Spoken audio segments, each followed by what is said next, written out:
നമസ്കാരം, ഭാരത് ലൈവിലേക്ക് സ്വാഗതം.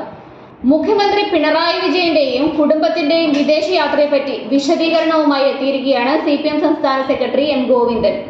സ്വന്തം ചിലവിലാണ് യാത്ര പോയതെന്നും മുഖ്യമന്ത്രിയുടെ ചുമതല ലോകത്ത് എവിടെയിരുന്നാലും നിർവഹിക്കാമെന്നും M ഗോവിന്ദൻ പറഞ്ഞു. മുഖ്യമന്ത്രി എല്ലാ അനുമതിയും വാങ്ങിയാണ് പോയതെന്നും ആരാണ് അങ്ങനെ ഒരു ഇടവേള ആഗ്രഹിക്കാത്തതെന്നും ഗോവിന്ദൻ ചോദിച്ചു. മുഖ്യമന്ത്രി എന്ന നിലയിൽ കേന്ദ്ര സർക്കാരിന്റെയും പാർട്ടി അംഗം എന്ന നിലയിൽ പാർട്ടിയുടെയും അനുമതി വാങ്ങിയാണ് വിദേശത്ത് പോയത്. സ്വകാര്യ സന്ദർശനത്തിനാണ് പോയത്. യാത്ര പുതിയ കാര്യമാക്കി ചർച്ച ചെയ്യുന്നത് രാഷ്ട്രീയ വിരോധവും കമ്മ്യൂണിസ്റ്റ് ഇടതുപക്ഷ വിരുദ്ധതയുമാണ്. പെരുമാറ്റച്ചട്ടം നിലനിൽക്കെ നയപരമായ ഒരു കാര്യവും ചെയ്യാനില്ല. തിരക്കിനിടയിൽ കിട്ടിയ അവസരം ഉപയോഗിക്കുന്നതിൽ എന്താണ് തെറ്റ്? വേട്ടയാടാൻ വേണ്ടി മാത്രം മുഖ്യമന്ത്രിയുടെ വിദേശയാത്രയെ ഉപയോഗിക്കുകയാണെന്നും MP ഗോവിന്ദൻ പറഞ്ഞു.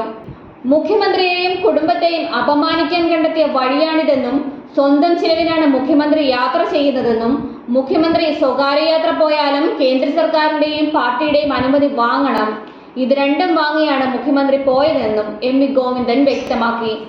ഇത് വലിയ വാർത്തയാക്കി ഇതുവരെ സംഭവിക്കാത്ത ഒരു കാര്യം പോലെ ചർച്ചയാക്കുകയാണ്. ഇതിനു പിന്നിൽ ഒറ്റ കാരണമേ ഉള്ളൂവെന്നും അത് രാഷ്ട്രീയ വിരോധമാണെന്നും അദ്ദേഹം പറഞ്ഞു.